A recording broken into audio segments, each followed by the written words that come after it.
Hola a todos y todas, bienvenidos nuevamente al Rincón de Atzo, lugar de podcast y video podcasting del Grupo Sociedad y Estado, asociado al Grupo de Estudios Latinoamericanos y que participa en el Centro de Estudios Históricos, el INUS, Instituto de Humanidades y Ciencias Sociales de doble dependencia del CONICET y nuestra Universidad Nacional de Mar del Plata. Este capítulo, como los anteriores, los podés encontrar en el canal de YouTube de Aportes de la Historia o en iVoox y Spotify. Toda la info producida por la web Aportes de la Historia la podés recibir a través de Facebook, Twitter o Instagram. En la dirección, Max Banhauer Duarte, en la producción remota, Francisco Colona, y la gráfica pertenece a la diseñadora Florencia Benítez. El diseño del Grupo Sociedad y Estado a Juan Cruz Olivia Pipia. Como Community Manager, Ian Quiroz. Cámara, audio e iluminación, Carlos Banhauer. Estamos filmando con una cámara Sony HXR MC88 y grabamos con una Zoom H6. Hoy, en la entrega, vamos a conversar con Daniel Virgili y vamos a comentar el texto Terratenientes, soldados y cautivos.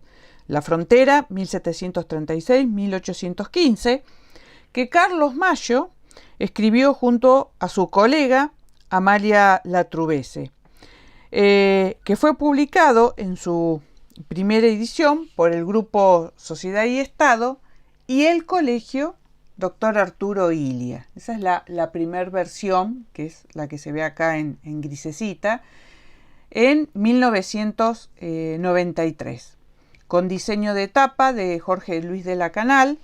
El diseño de página fue hecho por la profesora Nancy López del Colegio Illia e impreso en los talleres de la Universidad Nacional de Mar del Plata, que en ese momento estaba a cargo del señor Hugo Tadini. Luego vino una segunda edición de este mismo libro que Carlos y Amalia se encargaron de incorporarle nueva documentación y hacerle unos nuevos comentarios, que fue editado por Editorial Biblos 5 años más tarde, en 1998.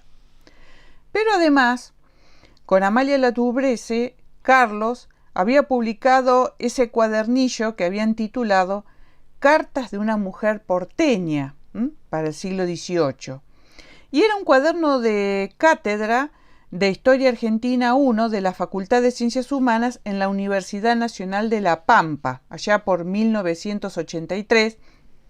Encima eran de aquellos cuadernillos de cátedra que se tipegrafiaban, ¿no? O sea, con tipos de máquina, y después se los reproducía de manera mimio, y que podés encontrar en Aportes de Historia.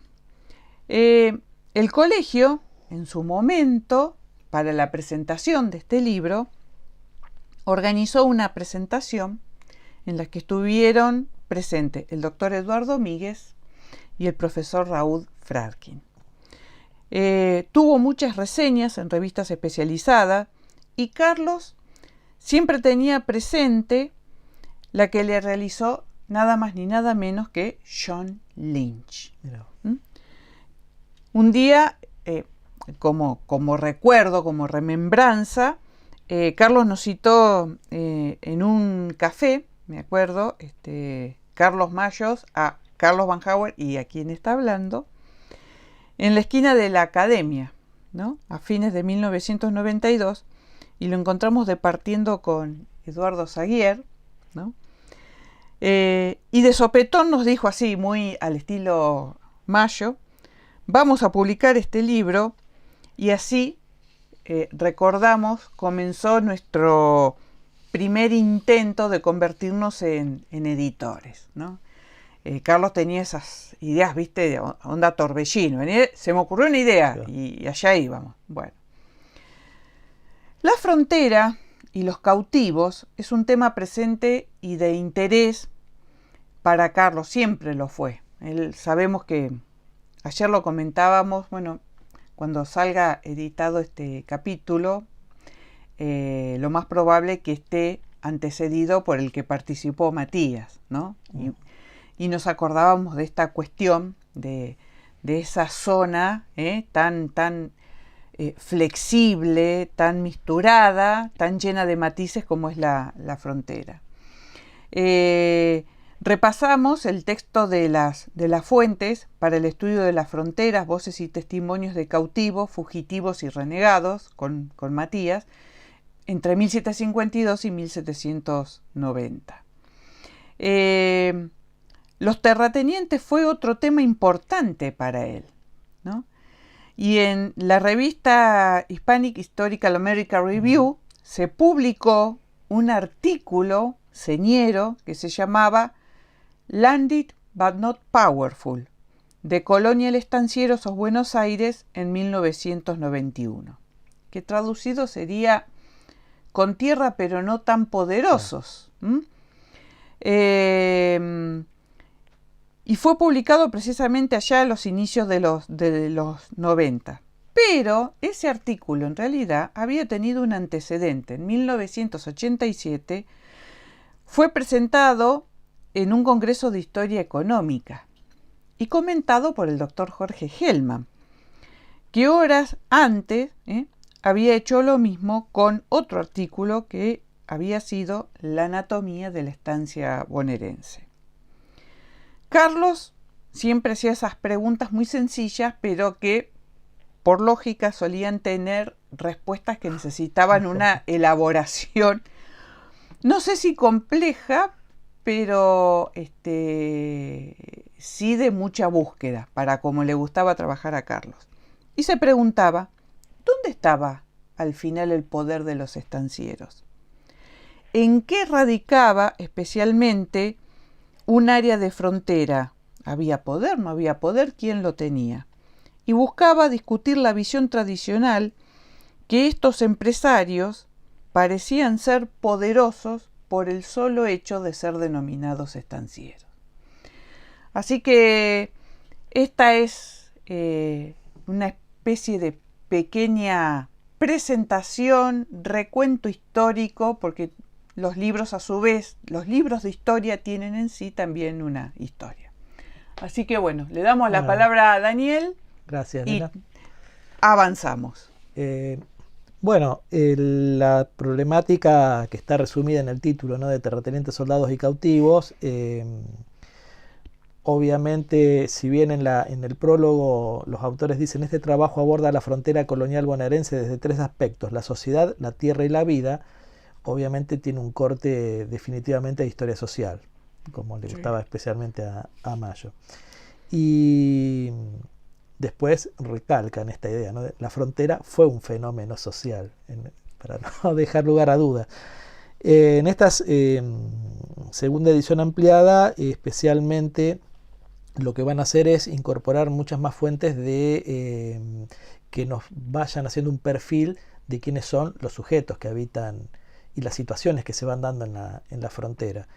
Que yo creo que fue en una vieja computadora, una 486, que a mí me tocó hacer la redacción final en un disquete a la editorial, ¿viste? Así que bien. Y hay un tema que en el segundo prólogo que hacen a esta edición se preocupan en aclarar por algo que dice: cambiamos en cuanto a algunos aspectos, y dice: nos referimos especialmente a la tesis de que en el periodo colonial tardío, al menos, la nuestra funcionó como una frontera turneriana. No hemos abandonado aquí esta tesis, al contrario, la seguimos sosteniendo. Sin embargo, le hemos encontrado límites precisos, ya que había aspectos que no se ajustaban al modelo de Turner. Hemos abordado también otros nuevos temas como la mercantilización.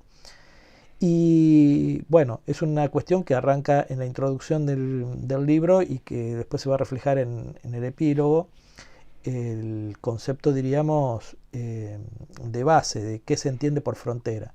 Entonces ahí Mayo hace toda una recuperación de la tesis de Frederick Jackson Turner, recuperado por un trabajo de B. Clementi, sí, de aquel momento, y da esta idea, ¿no?, de una frontera que tiene varias caras, desde obviamente ser una cuestión de separación de carácter geográfico, a cultural, a simbólico, en el caso de Turner obviamente pensado para la historia de los Estados Unidos, ¿no?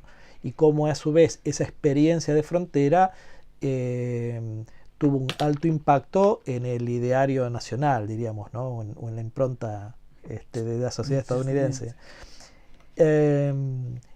Obviamente que hay aspectos que no cierran del todo con el caso nuestro y que, bueno, ahora a medida que vamos a ir comentándolo, lo vamos a ir aclarando. Pero yo me acuerdo hay un concepto que siempre Mayo tenía a mano, ¿no? Que era el de la porosidad de esa frontera, ¿no? Una frontera que no solamente va variando en el tiempo, sino justamente los sujetos cómo van migrando de un lado a otro y hasta qué punto se puede decir esto es frontera o yo no estoy del lado de qué lado estoy de la frontera. ¿No? Pero bueno, hay un concepto que él rescata de Turner que dice, bueno, la frontera es como el borde exterior de la ola, en permanente expansión, tierras libres en continuo retroceso. Aclara que entienden ellos por tierras libres las tierras disponibles, porque no es que están vacías, lugar de encuentro de culturas y espacio de conflictos. Entonces, bien, ya en el primer capítulo, después de aclarado esto en una introducción, que sería el marco teórico del tema que van a abordar, comienza a desarrollar justamente la cuestión territorial, ¿no? El capítulo 1 se llama Las relaciones con los indios y el avance de la frontera bonaerense, y el primer punto es el proceso de araucanización, que para mí realmente, para la época fue realmente marcó para los textos de historia un cambio, porque está tomando elementos que hasta ese momento inclusive eran avances dentro del mundo de la antropología. Él cita fuentes a nivel internacional de Christine Jones, después Sergio Villalobos, que ha trabajado frontera en Chile, y como creo en este juego de las ciencias sociales de pedir prestado a las ciencias hermanas, los trabajos de Raúl Mandrini, ¿no? Entonces, bueno, esto le da una impronta que, bueno, yo este texto lo he trabajado con estudiantes de distintos cursos y siempre realmente es muy rico, especialmente por esto, el concepto de proceso de araucanización en La Pampa, que dicho brevemente implica justamente el avance de los grupos aborígenes araucanos del lado chileno, hoy diríamos mapuches, porque araucano sería el término que dan los españoles, sobre el territorio de la Patagonia y luego justamente una frontera también bastante porosa en la zona del noroeste, llegando a inclusive tener semejante ascendencia de control político dentro de las etnias aborígenes que inclusive llevan a una aculturación donde se observa inclusive en la toponimia, ¿no? del lugar. Bueno, y junto con esto se han acompañado con todo un trabajo de archivo en el AGN, especialmente lo que son la parte de comandancia de frontera, ¿no? Bueno, entonces empiezan a desarrollar lo que son las distintas redes comerciales intertribales y el impacto de lo que estábamos diciendo justamente cultural para los grupos locales que desde lo militar no estaban tan preparados. No. Ahora, ¿qué pasa? Hay un recurso que hasta ese momento, hasta principios del siglo XVIII abundaba, que son las vacas. El ganado cerril, ¿no? Que había quedado y se había ido reproduciendo desde la época de la conquista. Y pensemos que los propietarios en aquel momento tienen un temita, que no existe el alambrado. Entonces el campo es completamente abierto y quien entra allí puede surtirse tranquilamente de estos bienes. Entonces, puede autoservirse. Bueno, la cuestión es que las entradas de los indios y justamente empezar a comerciar con este ganado que va a ir a aparecer del otro lado de la cordillera, comienza a traer una escasez del producto que hasta ese momento parecía que esto de las vaquerías era abundante, infinito. Sí. Claro. Así que ahí comienza ya la preocupación de los vecinos y de las autoridades.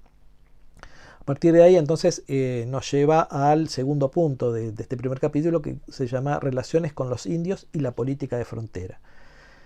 Ahí abordan fuentes que van desde Eduardo Crivelli Montero y Susana Aguirre para trabajar el tema de frontera indígena, a los relatos de viajeros que tanto describen esa sociedad, como Alexander Gillespie y Félix de Azara.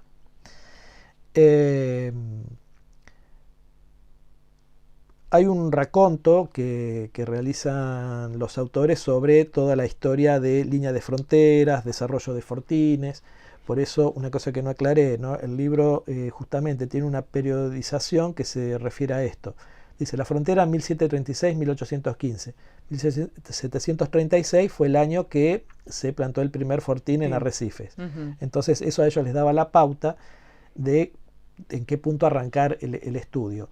Y 1815 es el año en que se desarrolló el padrón, porque no es un censo, podríamos decir, bueno, un primitivo censo, pero un padrón, pero es el más completo, y que a ellos les permitió observar justamente población, ocupación, ¿no? Muchos datos de estos primeros partidos que están en el mundo rural.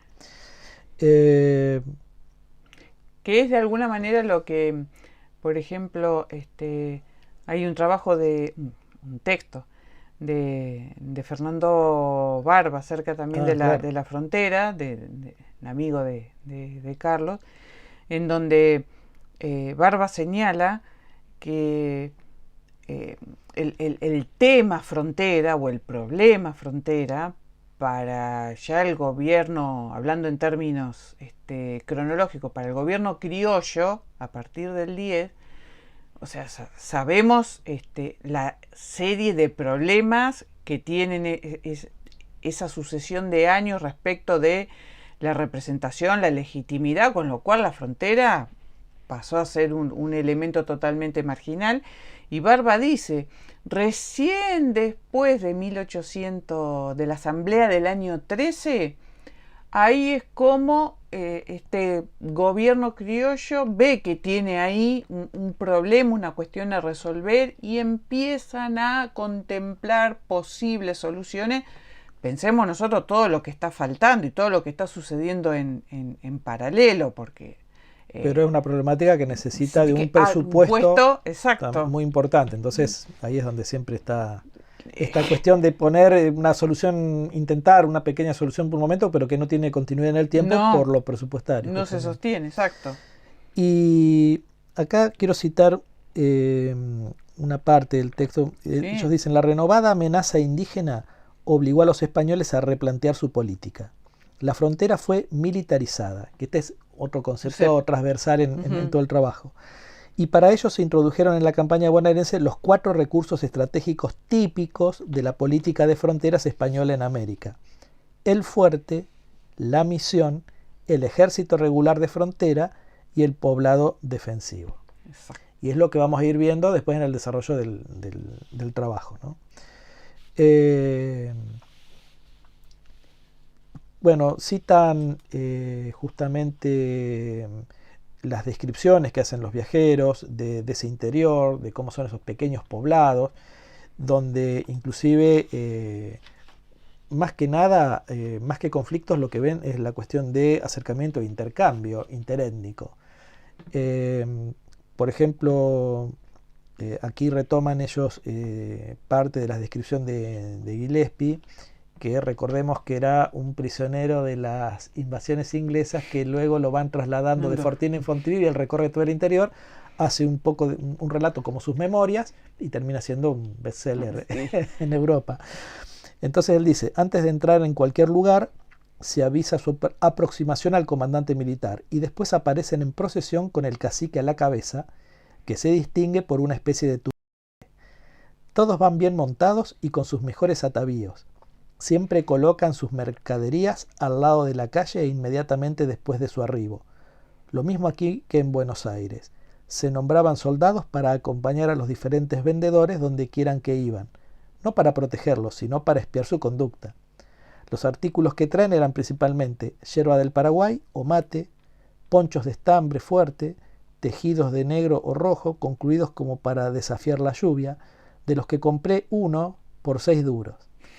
lana, sal, bolas para bolear, caballos, bueyes y avestruces, riendas, cueros de tigre, zorrino y zorro y otras baratijas menores, que son los elementos que uno a veces ve en las litografías que muestran las pulperías. Sí.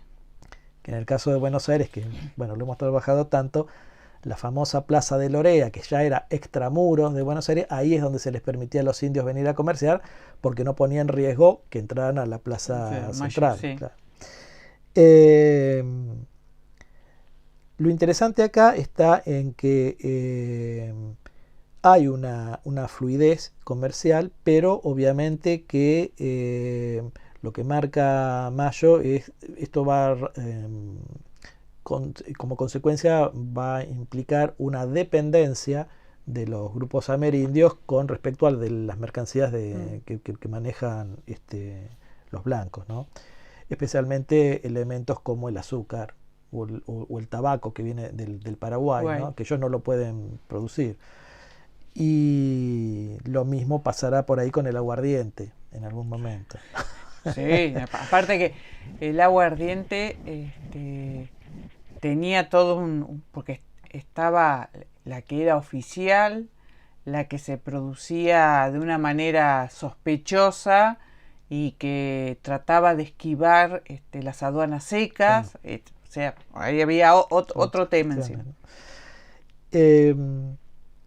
Lo interesante es esto de que también lo va a plantear Barba en su trabajo, ¿no?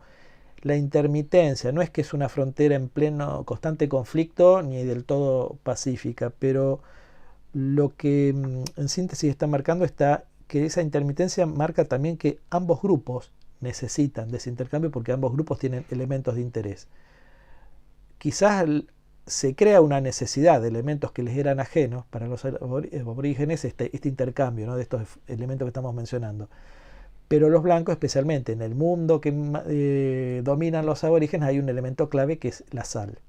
Entonces el acceso, ¿no? La ruta de acceso a las salinas es clave para poder mantener después las poblaciones, especialmente Buenos Aires, que le está reclamando todo el tiempo, ¿no? Ayer comentábamos con Matías precisamente que en algún momento, como una vía de pacificación o de acuerdo, Zarratea, miembro del sector mercantil, había propuesto como una forma de interacción y de pacificación que las incursiones y los abastos de sal a la ciudad llegar a un acuerdo con los sectores indígenas, que eran ellos los que iban a introducir en el mundo hispano-criollo en un calendario a establecer, que iba a ser 3 veces al año, tener la exclusividad de la extracción y del transporte de la sal. El comercio después ya intramuro, por supuesto, le correspondía, ¿no? Al sector hispano-criollo. Pero bueno, como una forma, ¿no? De ese transporte y esa extracción, a cambio, ingresar en un comercio más fluido y una manera de respetar los tiempos, ¿no? Ordenado. Claro, ordenar un poco el problema. Bueno, pero mientras está ocurriendo esto, a su vez están empezando a escasear las vaquitas, ¿no? Entonces ahí es donde vienen algunos problemas.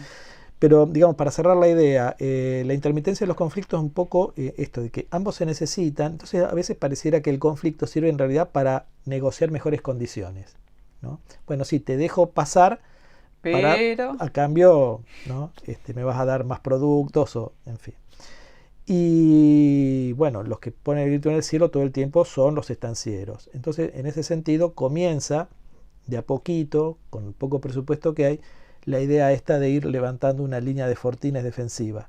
Pero hasta que Buenos Aires no se desarrolle como capital virreinal, no va a tener suficientes ingresos como para poder hacer esa línea de fronteras, ¿no?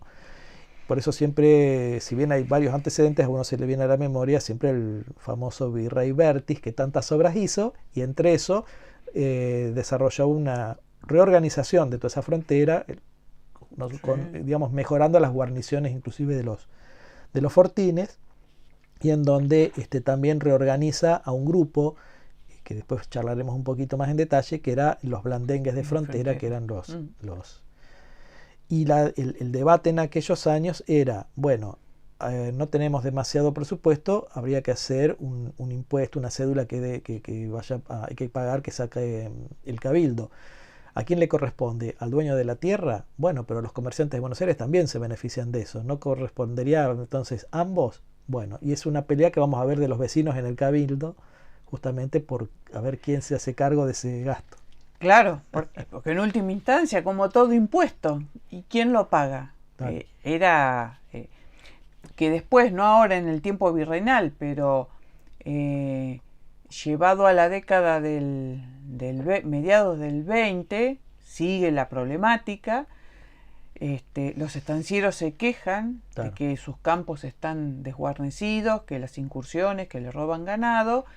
Entonces el gobierno, la única, ya de Buenos Aires, la única posibilidad que tiene, dice, bueno, podemos armar una milicia dedicada a custodiar el área de frontera, pero bueno, ustedes tienen que colaborar. Y los estancieros dicen, bueno, está bien, vamos a colaborar. Pero él le dice, pero cuidado, nosotros vamos a pagar el aporte como era cuántos jornales podía pagar cada estanciero, ¿no? Entonces, en función de la cantidad de jornales, iba a ser la fuerza que se iba a armar.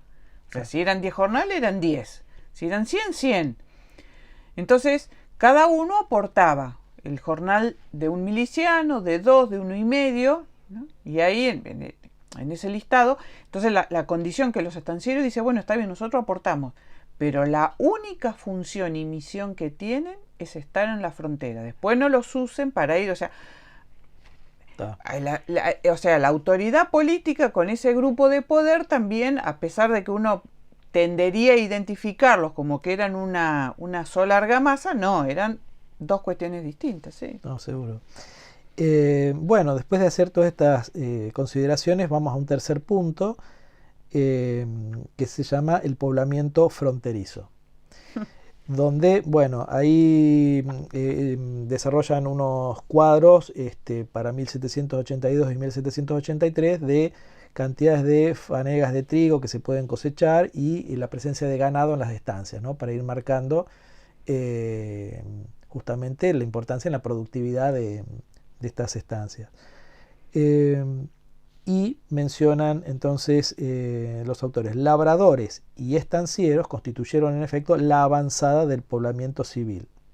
Y junto con ellos también trajeron sus conflictos, que es esto que estamos mencionando, ¿no? Y acá hay una primera cuestión de justamente revisar la frontera turneriana con nuestra frontera. Ellos dicen, bueno, la línea de poblamiento que no siempre avanzaba por los malones, justamente. Entonces había momentos de avance, pero también había momentos de retroceso.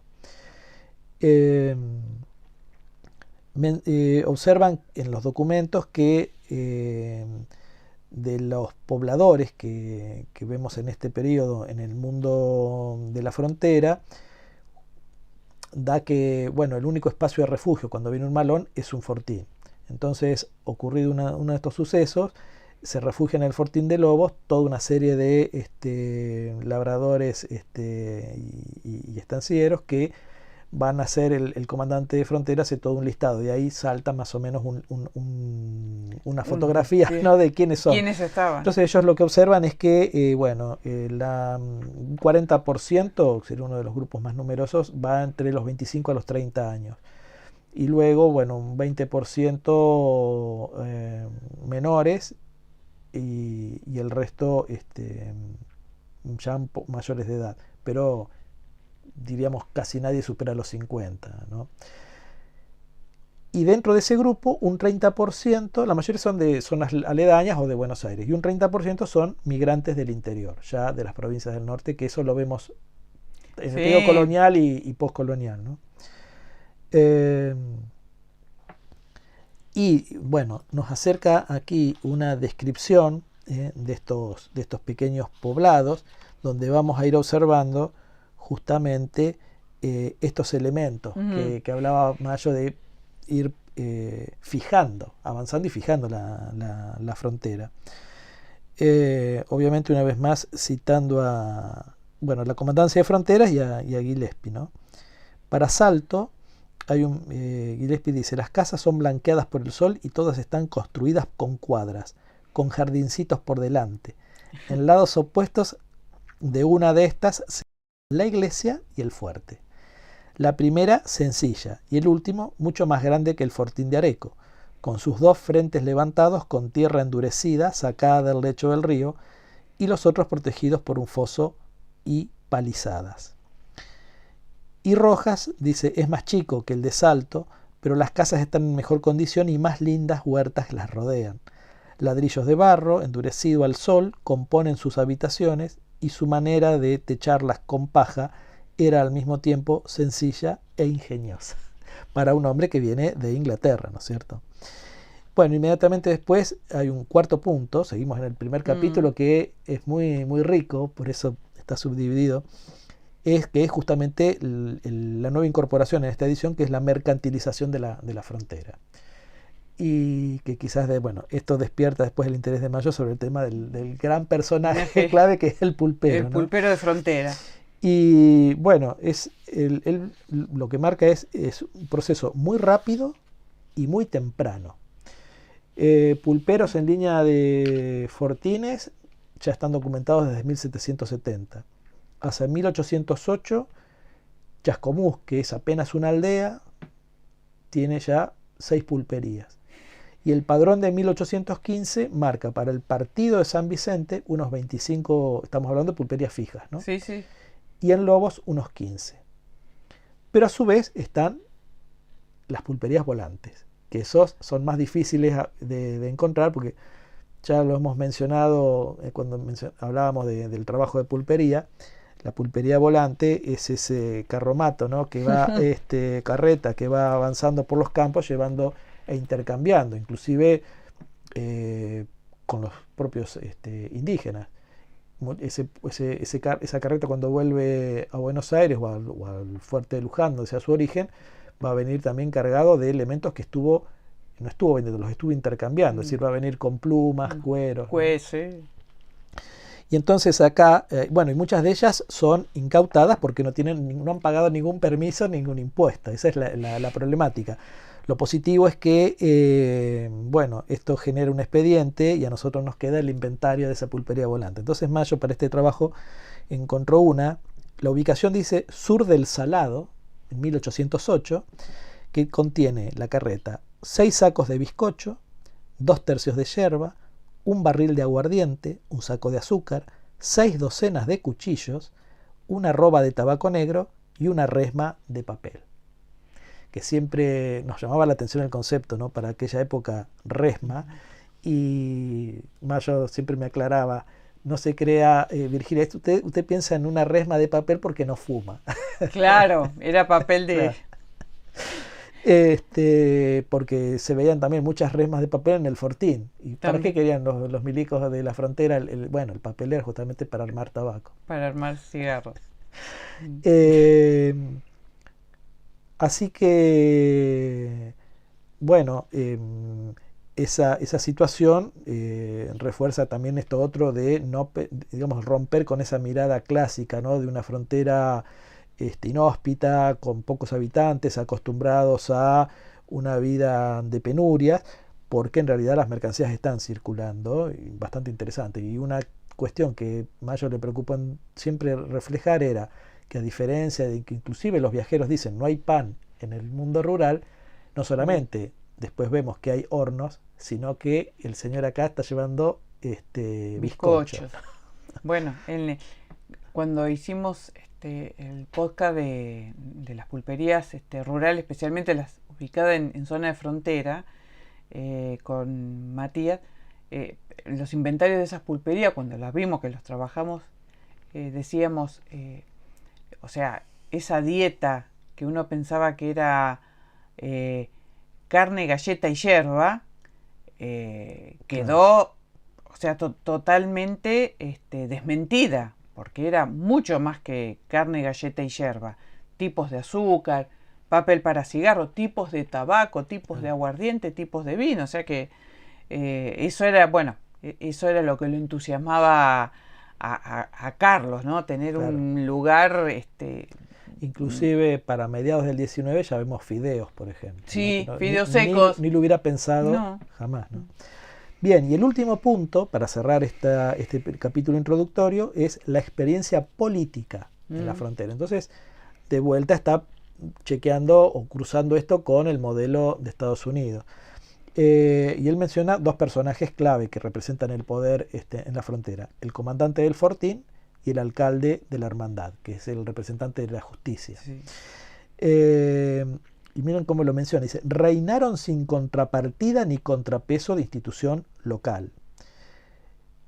Esta experiencia política en la frontera dio un rasgo autoritario, ¿no? A diferencia justamente del caso más democrático o autónomo de Estados Unidos.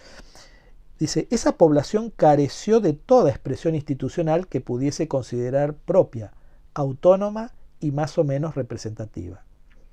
La política fronteriza no fue más que una prolongación de la militarización de la frontera.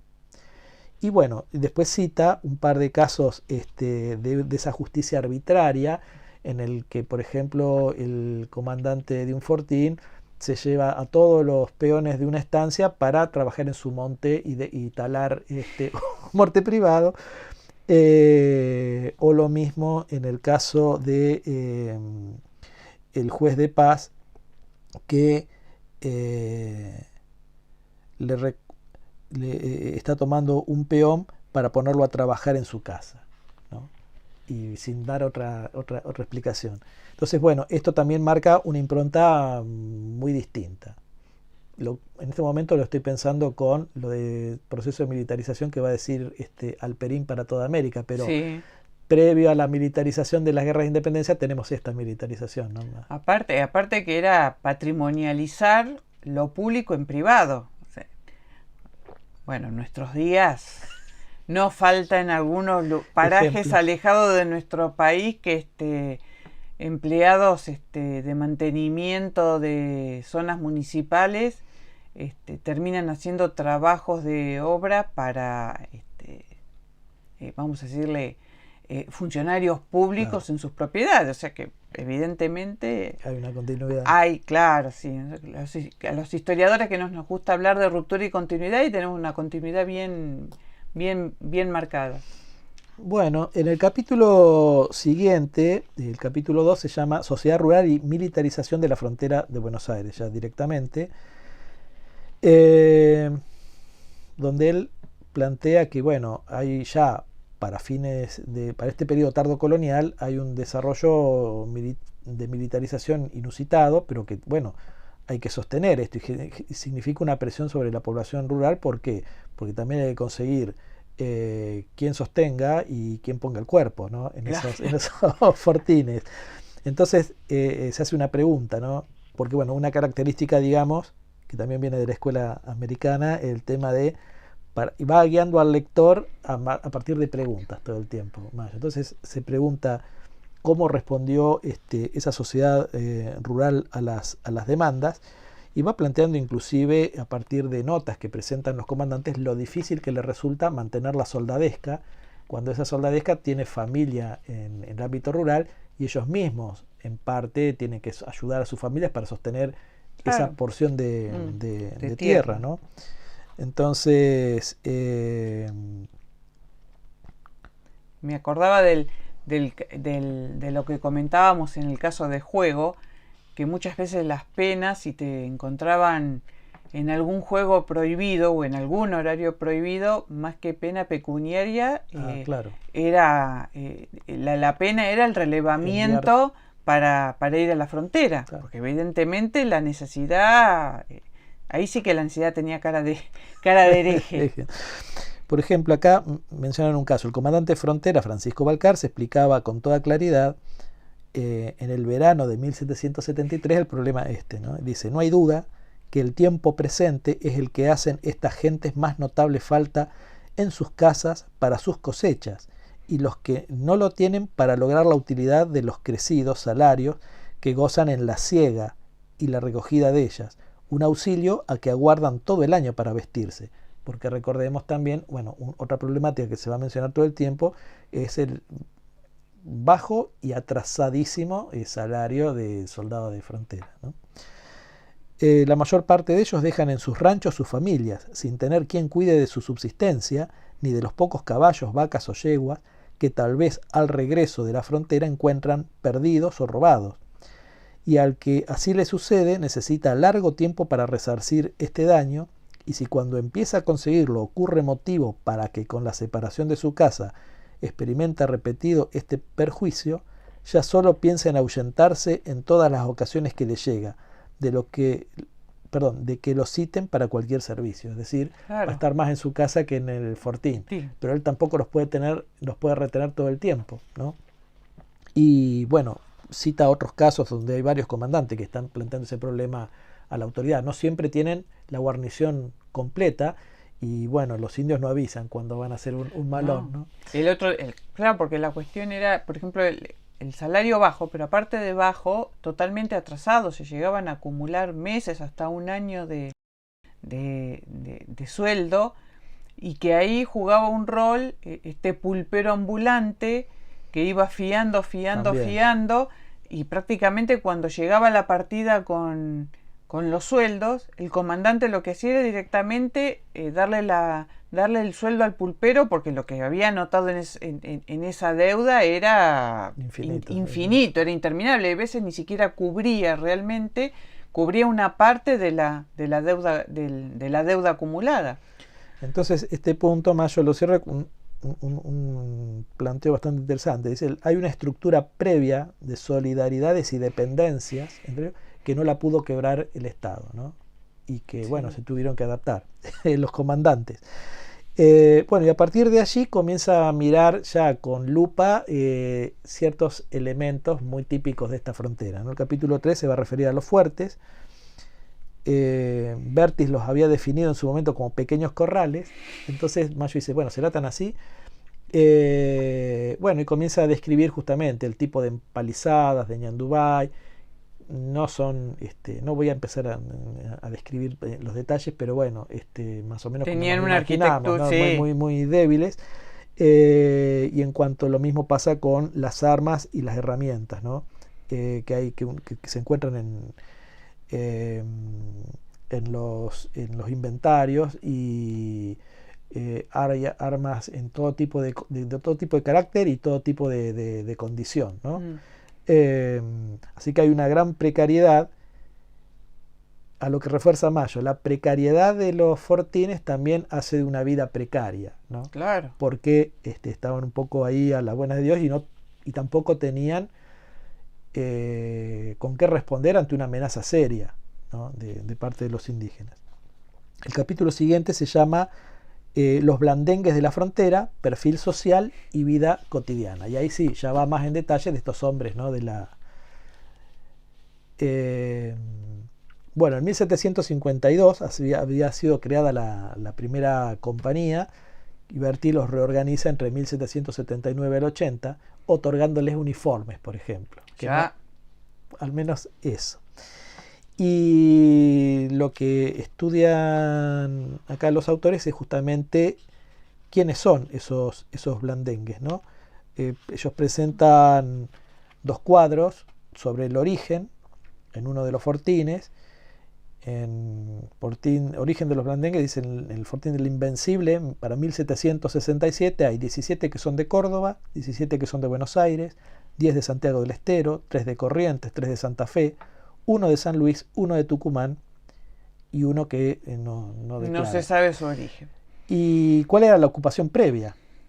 Bueno, asalariados rurales, 18 de ellos, la mayoría. Después hay labradores, artesanos y uno que declara ser estanciero.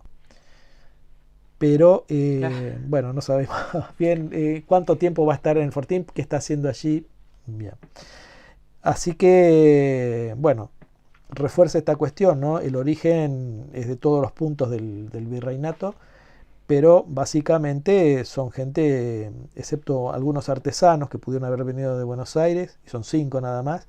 El resto son todos trabajos del ámbito rural, ¿no? aparte que bueno, para quien no lo haya visto, el repositorio de Comandancia de Frontera era, creo que uno de los repositorios que más lo cautivaban Carlos, a sí. Carlos, sí.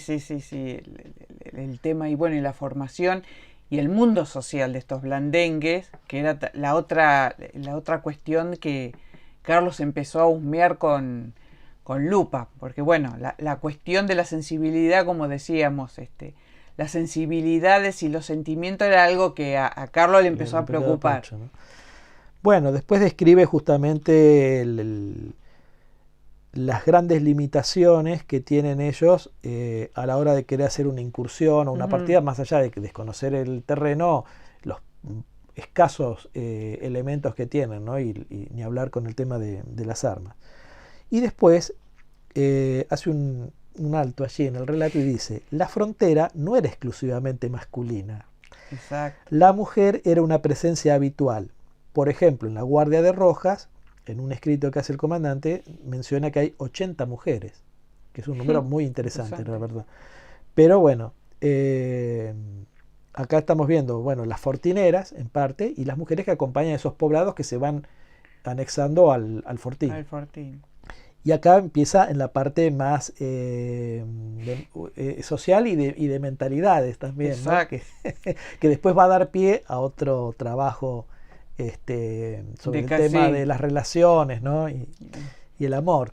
Entonces, bueno, menciona casos, porque todo esto generaba expedientes cuando hay problemas con los soldados, ¿no?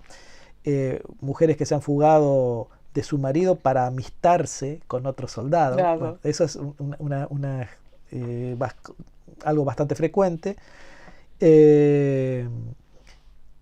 Y menciona, hace una cita justamente de uno que sospecha que la mujer le es infiel.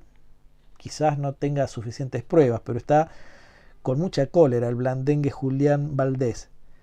La agarró de sus cabellos y sin precaver lo que hacía, le cortó la trenza de pelo que tenía.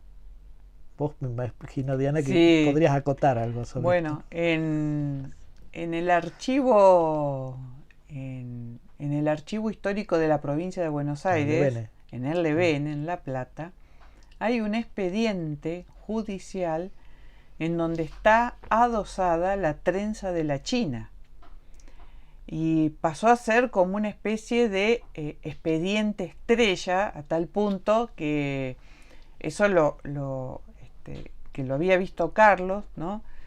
Y después efectivamente lo vimos y las autoridades del archivo después lo convirtieron en parte de una exposición. Claro. O sea, los archivos judiciales, el tema, bueno, esto es una cuestión de división administrativa. Todo lo que fue colonial quedó dividido en dos universos, el universo del AGN y el universo que tiene el Lebene. Pero la trenza de la China era el expediente por fascinación, por antonomasia, era una de las joyitas que tenía el Lebene. Que era, digamos, algo que atacaba a la dignidad de la mujer. Sí, ¿no? El hecho de la cabellera. Ayer, bueno, Matías comentaba también esta cuestión de la opción, o sea, el rol de la mujer en el sentido de la opción que tenía de o quedarse del lado hispano-criollo, en el caso de las cautivas, ¿no? Quedarse en el ámbito hispano-criollo, quedarse como cautiva y adherir a ese mundo, ya sea o por amor a los hijos que se habían tenido, o porque evidentemente ese otro universo le ofrecía ciertas posibilidades, libertades o igualdades que no tenían de este lado de esa línea imaginaria de frontera, ¿no? O sea, como otro universo. Sí, bueno, eso lo vamos a ver justamente en uno de los capítulos, también se lo dedica a los cautivos. Por supuesto. Y no, quería comentar que a su vez hay, bueno, trabajos más recientes en México, por ejemplo, en la colección de Historia de la Vida Privada del Fondo de Cultura, donde en un capítulo una investigadora trabaja justamente los insultos, los ataques, y el tema del pelo era el punto clave de la dignidad de la persona, ¿no? Entonces, tomarle del pelo, revolverle el pelo, inclusive el caso extremo, cortar la trenza ya llevaba, inclusive generaba un expediente judicial, ¿no? Y lo cierra con algo que después van a volver a escuchar ustedes cuando, me imagino, trabajen el libro del amor. La historia del amor, quizás el caso que a Mayo más le impactó, de la carta del oficial, ¿no? Muy joven, Juan Ramón Balcarce, desde la Guardia de Luján, a una mulata del que estaba enamorado, con donde arranca la carta diciendo: amada negrita, no puedo negarte lo mucho que te amo, pues me olvido de mi propio ser por quererte a ti.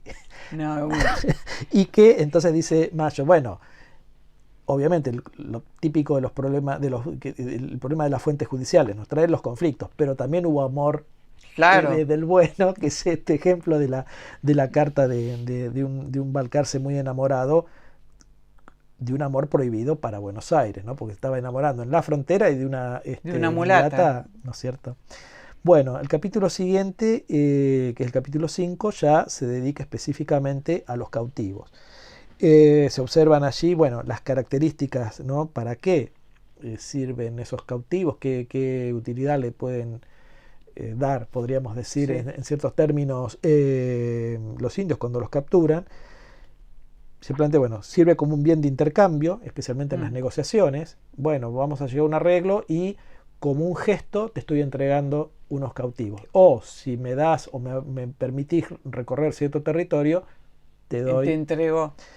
También es una suerte de prestigio para el poseedor. Hay venta entre los caciques.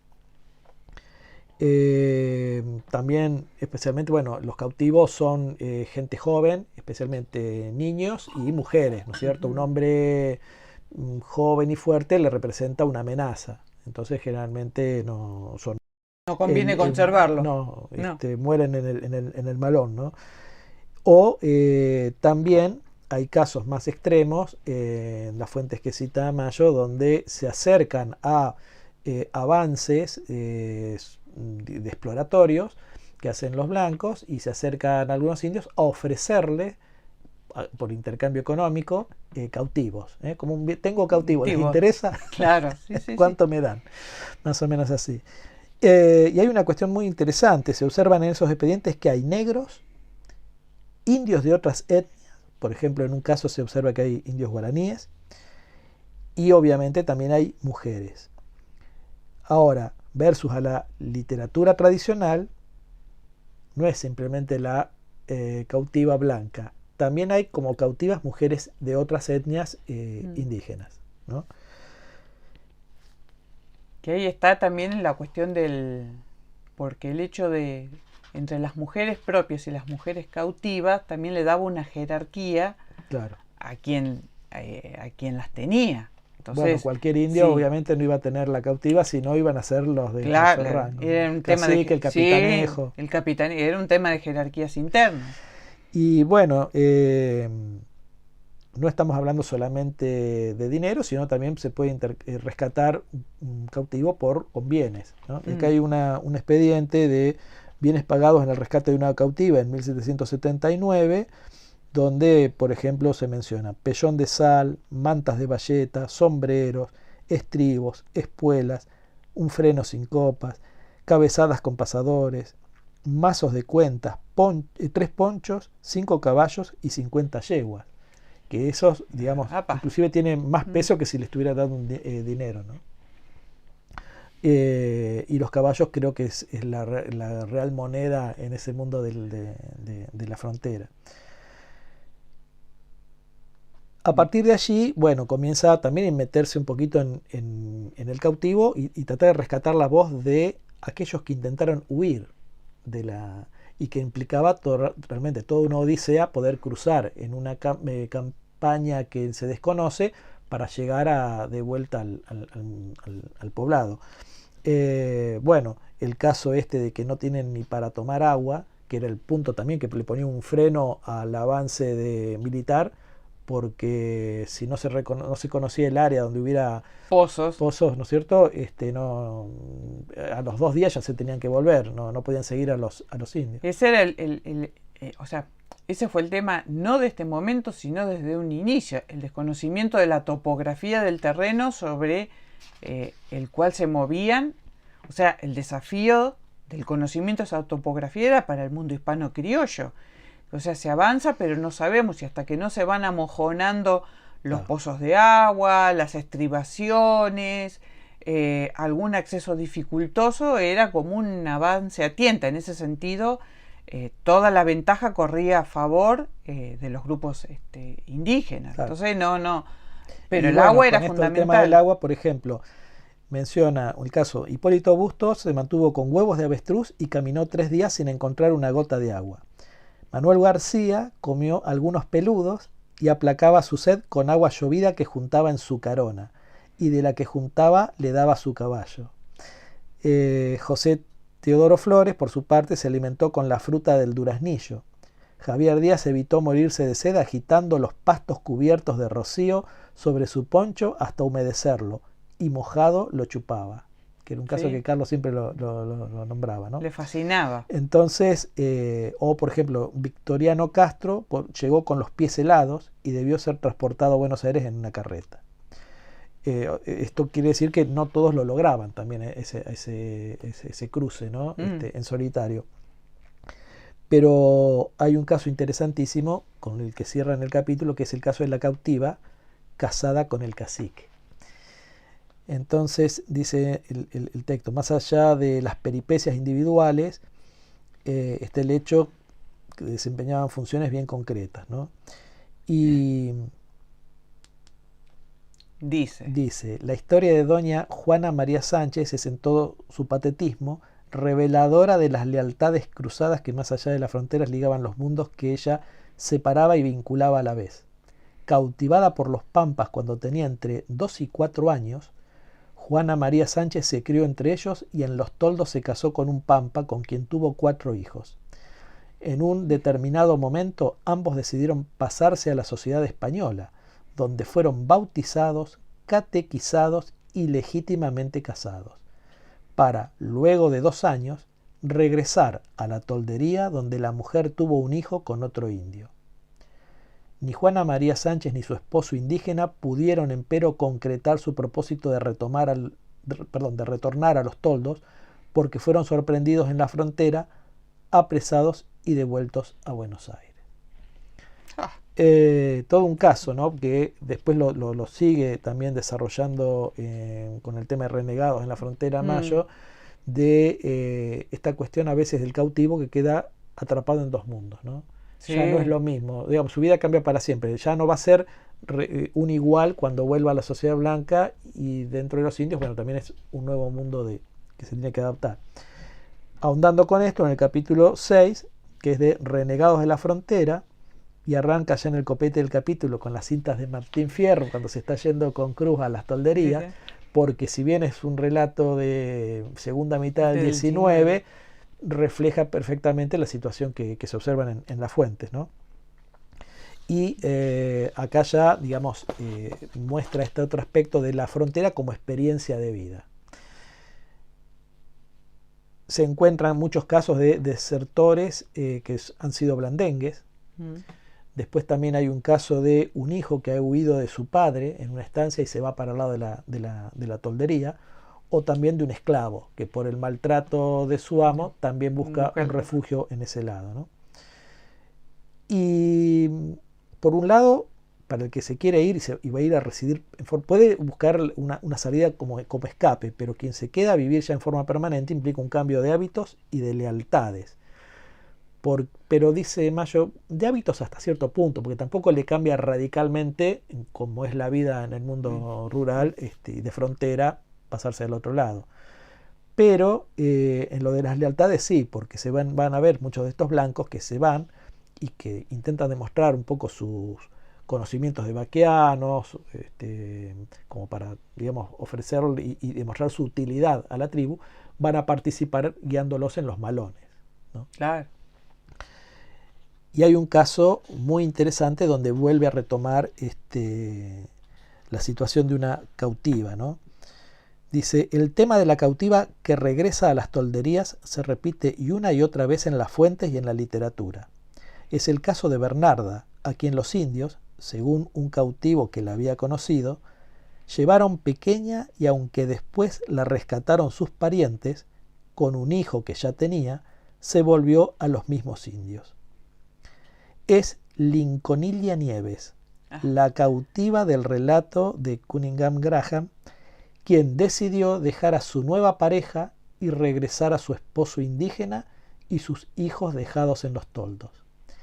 Mis hijos, los suyos y los míos, no cesan de llamarme, explicaba Lincolnilla a su amante. Debo volver a ellos.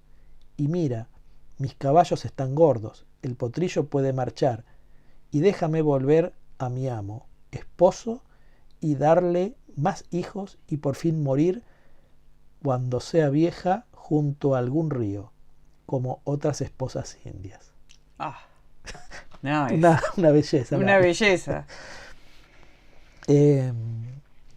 A partir de allí, bueno, ya se cierra esta parte social y vamos a una parte que parece árida, pero también tiene su tinte de importancia y de choque de intereses, que es el tema de la tierra, ¿no? Los últimos capítulos están dedicados justamente al tema de, capítulo 7, la distribución de la tierra en montes y ranchos, y el capítulo 8 al partido de San Vicente hacia 1815. Bueno, ahí lo que están planteando es que todo este periodo que estamos mencionando, de lo que sería el que decimos de antiguo poblamiento, ¿no? Es decir, al norte del Salado, bueno, es una ocupación, pero que se hace sin títulos de propiedad alguna, y pasan generaciones, pero sin título de propiedad. Entonces, el acceso de la tierra empieza a restringirse hacia 1805-1806, donde se empieza a ver desde Buenos Aires gente que está, se dice, denunciando, no están reclamando tierras y exigiendo un título de propiedad, pero puede que esa tierra esté ocupada por otro que no tiene ningún título. Entonces ahí vemos una especie de choque entre flamantes propietarios versus ocupantes excluidos, ¿no? Y bueno, describen ellos un poco cómo es todo el proceso para poder hacerse de la tierra, pero es tan engorroso que lo que plantean los autores es que la gente de bajos recursos directamente quizás le quede como posibilidad asumirse como arrendatario del nuevo propietario. Porque, por ejemplo, para el mundo plenamente colonial, había una figura que era la composición, que era nada más ni nada menos que si uno ocupaba tierra pública, al no tener título de propiedad, pero se presentaba a las autoridades, hacía, vamos a decirle, una denuncia, decía, bueno, yo estoy ocupando estas tierras que sé que son públicas, y existía lo que se llamaba el derecho de composición, a través de una multa pecuniaria, por supuesto, que una vez abonada, entonces ahí efectivamente se obtenía el título de propiedad. Ahora ya para las futuras administraciones criollas la cuestión se complejiza, porque no va a ser tan sencillo. Está bien que no estaríamos dentro del periodo, pero por ejemplo Hellman tiene un artículo interesantísimo que se llama El gigante de pies de barro, que de alguna manera demuestra la relación que va a tener en su momento Rosas respecto de sus estancias, pero cómo porque acá después aparece otro factor fundamental, que es la falta de mano de obra. Claro. No solamente la falta de mano de obra en aquellos establecimientos cercanos a la frontera, sino aquellos que estaban en territorio más seguro.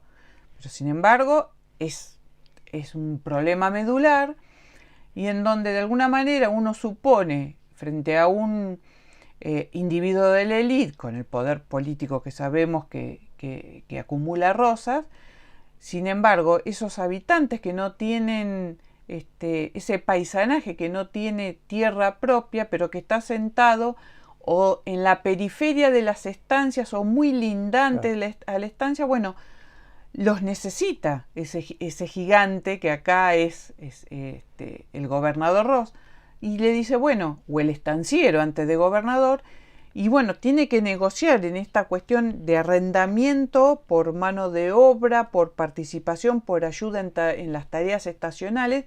Entonces es como que él acepta y contempla la posibilidad de que esté ocupado, pero sabe que tiene un resguardo, que es cuidar su propiedad, pero aparte con tener un núcleo disponible de trabajadores para los momentos estacionales más acuciantes. Bueno, y acá, trabajando justamente por el partido de Monte, aparece el origen de la estancia de los Cerrillos, que es así. Termina al último cediéndose a los, mirá qué propietario, a Rosas y a Terrero. Claro. Pero bueno, es de esta época. Y bueno, en este capítulo arrancan primero justamente trabajando el caso de Monte y después hacen un subítem que es Ranchos, una historia hasta cierto punto repetida, porque bueno, justamente va a plantear lo mismo, ¿no? La cuestión es que ya cercanos al momento de independencia, ya es una zona muy ocupada, muy apreciada, y esa frontera se ha desplazado. Ya estamos empezando a ver gente al sur del Salado, ¿no? Entonces, eso sería la nueva frontera, ¿no? Hasta el Salado ya está ocupado y empiezan a pelearse por quién tiene el título, ¿no?, de propiedad, ¿no? Lo mismo va planteando hacia... Bueno, en el análisis del último capítulo del Partido de San Vicente,